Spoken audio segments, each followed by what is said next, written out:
kids, today we are going to be doing an activity that will give you a lift. We're going to build and fly our own hot air balloon. Hot air balloons originated in the late 1700s using heated air to inflate a hot air balloon. Hot air balloons are a part of a larger segment of flight called lighter-than-air flight. Along with hot air balloons, blimps and dirigibles filled with hydrogen or helium fly due to a principle called buoyancy. Buoyancy is a tendency for an object to float or rise when submerged in a fluid. Normally, when we think of objects as being buoyant, we think of objects floating on water. An object like a cork stays afloat due to the difference of the density of the cork compared with the water.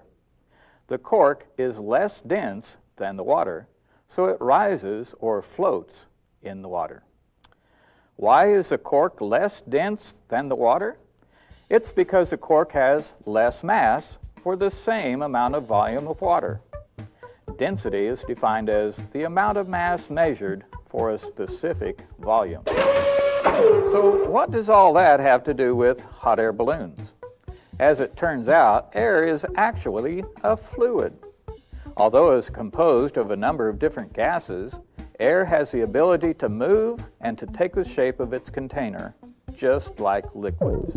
When air is heated up, the molecules that make the air begin to travel faster and move farther away from each other.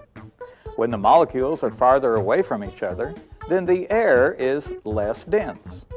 As the air is heated hotter and hotter, the molecules become even farther apart and the air becomes even less dense.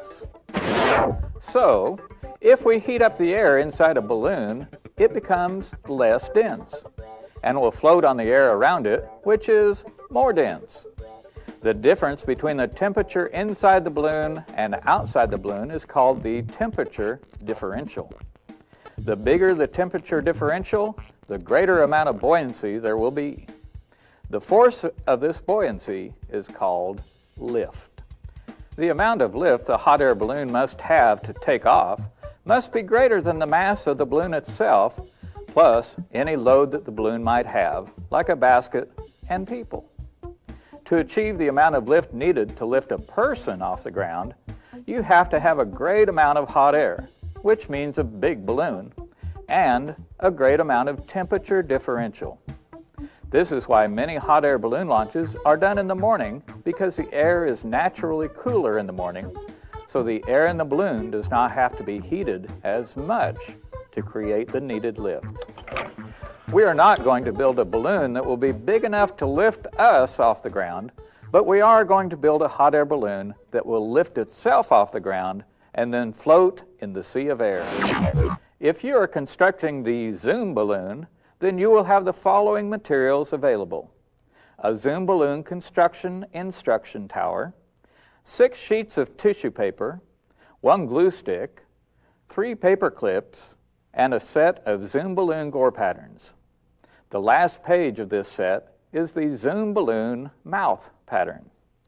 Kids, your teacher may have you use a different gore template like this one, or you can design your own gore template to create various sizes and shapes of hot air balloons. For best flying results, keep the size of your balloon between about 2 1/2 to 6 feet tall. To use the construction instruction tower, fold it into a triangular shape like this, with panel number 1 on the outside of the triangle. You can refer to these instructions as you're building your balloon. When you get past panel 3, then you simply fold the tower in the opposite direction to display panels 4, 5, and 6. For constructing our balloon, we will also need scissors, a ruler, and a stapler.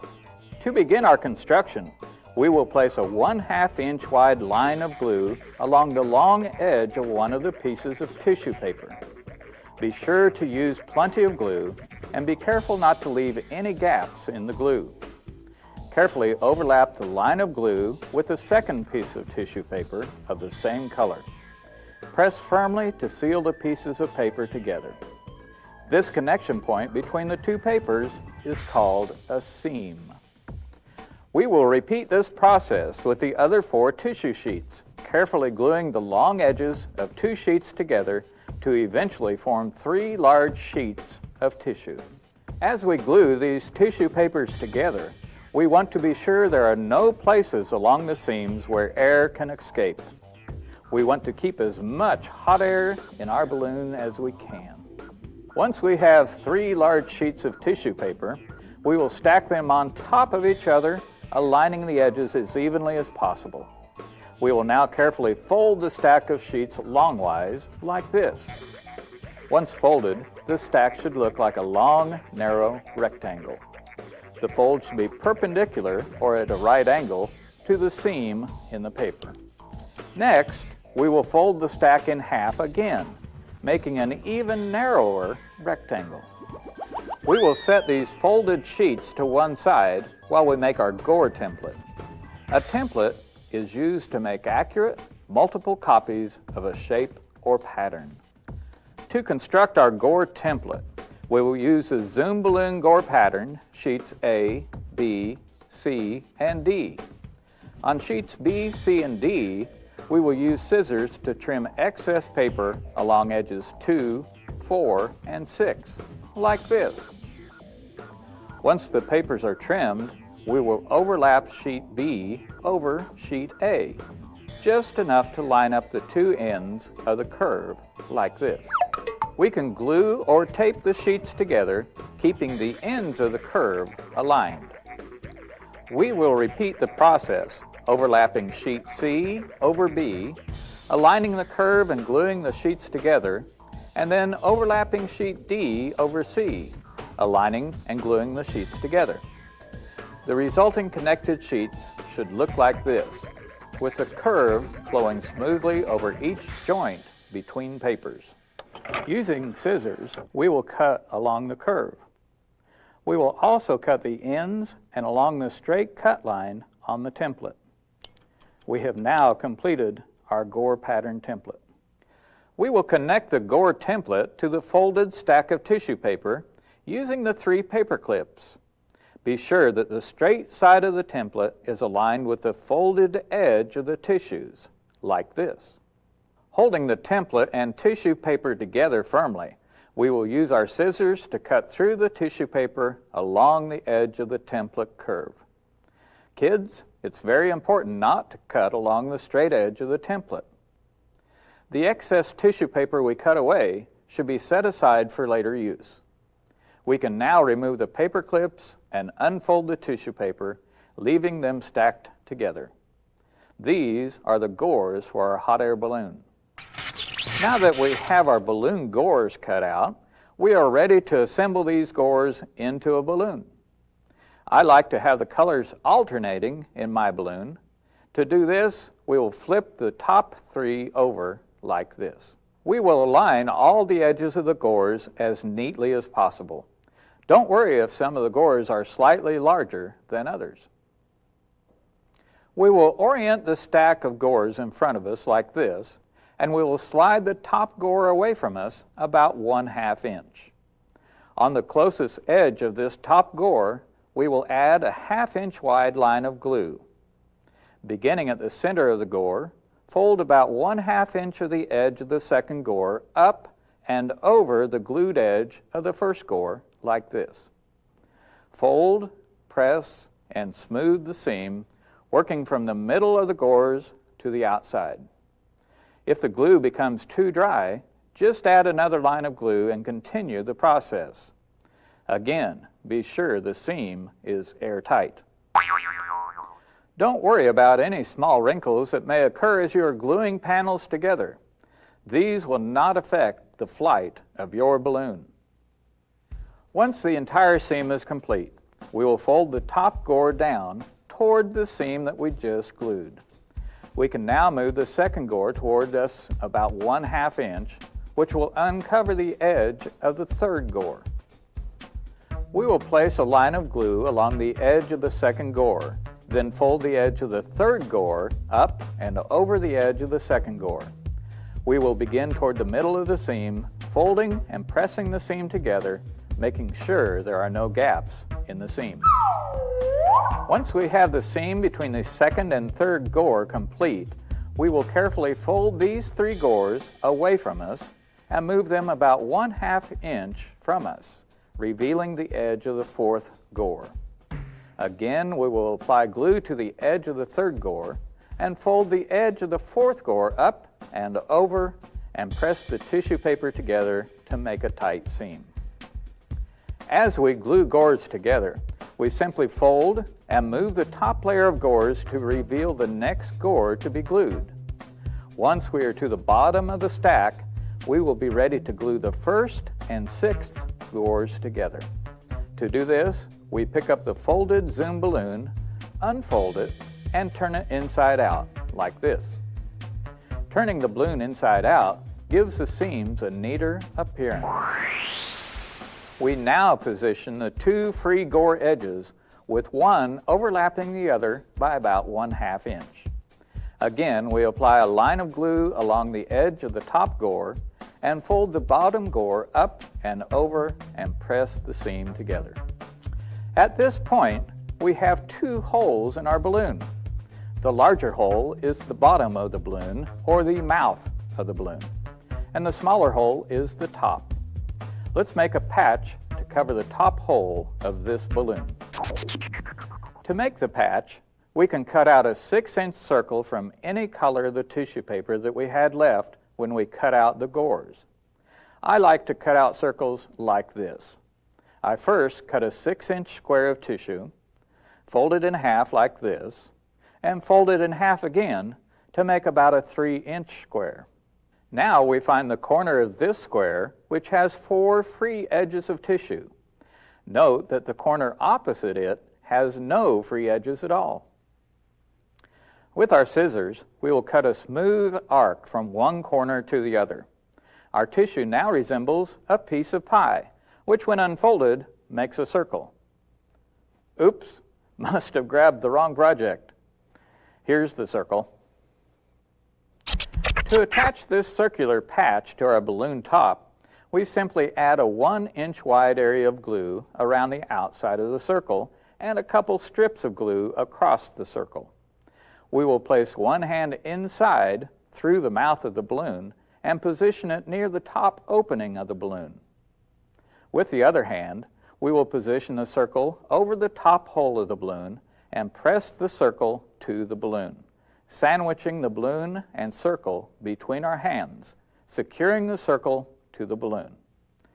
Press the circle down firmly and visually check for any areas where air could escape through seams in the tissue paper. At this point, we are ready to complete our balloon by forming a paper band around the mouth of the balloon. Using scissors, we will cut along the 2 lines marked cut line on the Zoom balloon mouth pattern. We will glue the ends of the resulting pieces together, overlapping them by about 1/2 inch. This produces a long strip of paper like this.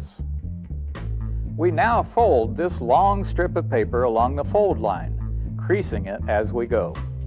Be sure the printing is inside the fold so it is not on the outside of your balloon. We now place this folded paper over the edge of the tissue mouth of the balloon and staple the paper strip to the balloon to hold it in place. As we work around the mouth of the balloon, we will staple the paper strip about every 2 inches until we have gone completely around the mouth.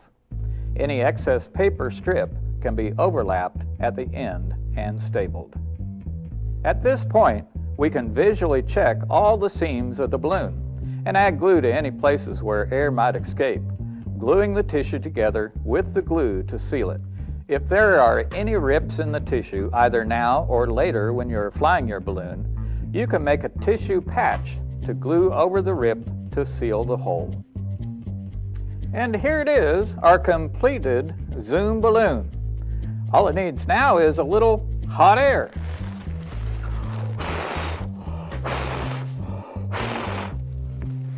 No, not that kind of hot air.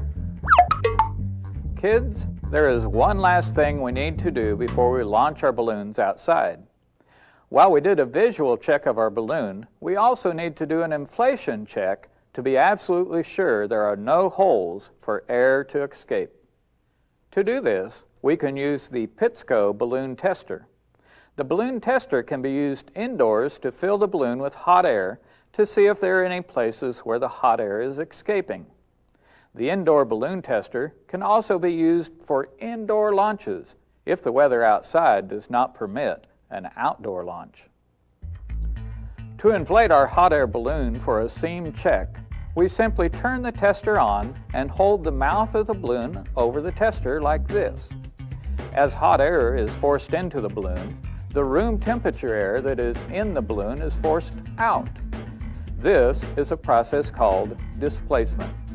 The room temperature air is being displaced by the hot air. Once the tester has filled the balloon with hot air, we can look at all the seams and even feel along them to determine if there are any leaks. If there are, we can fix them with a little glue and tissue.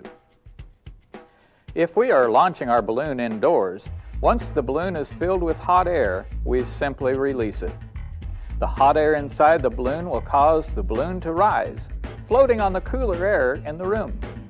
When the air inside the balloon cools down, it will not have enough buoyancy to keep the balloon aloft, and the balloon will begin its descent to the ground.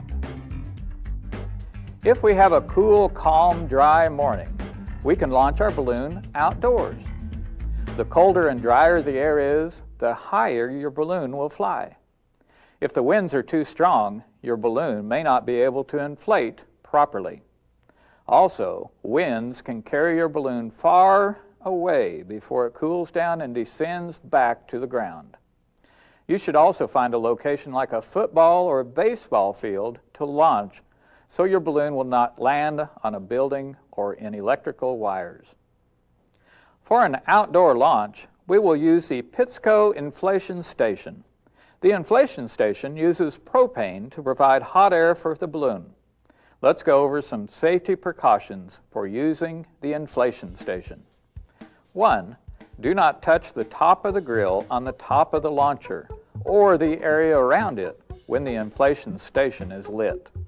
These surfaces are very hot and remain hot for a while even after the launcher is turned off. 2. Do not lean over the launcher while it is on. Clothing or hair could be singed or ignited. 3. Keep a fire extinguisher within easy reach during launches. 4. Do not place tissue paper directly in the path of the hot air above the launcher. It could ignite. 5. Operate the launcher outdoors only. 6. Only the 1 or 2 students involved in the launch should be within 10 feet of the launcher. All others should stay back and enjoy the view. 7. Only the teacher should start the launcher. Before we start the inflation station, these inflation guides should be pulled up like this. They will help in keeping the balloon properly positioned over the launcher. Your teacher will start the launcher for you. Once the launcher is lit, we are ready to launch our Zoon balloon.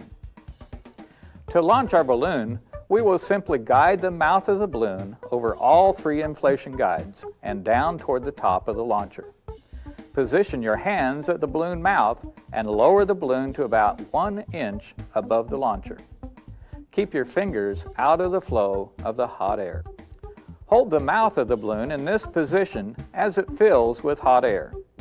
If you have built a larger balloon, you may need an adult to hold the top of the balloon up until it begins to fill with hot air. When the pull of the balloon is strong and you feel hot air escaping from the mouth of the balloon, it is ready to launch. Let go of the balloon and watch it rise into the sky. Remember, the balloon is buoyant. It is actually floating on the cold air. These balloons can be launched again and again. Just be sure to check for any torn tissue or seams that need repair. Kids, I hope that this was an uplifting experience for you. It was for me. Hot air comes naturally to me.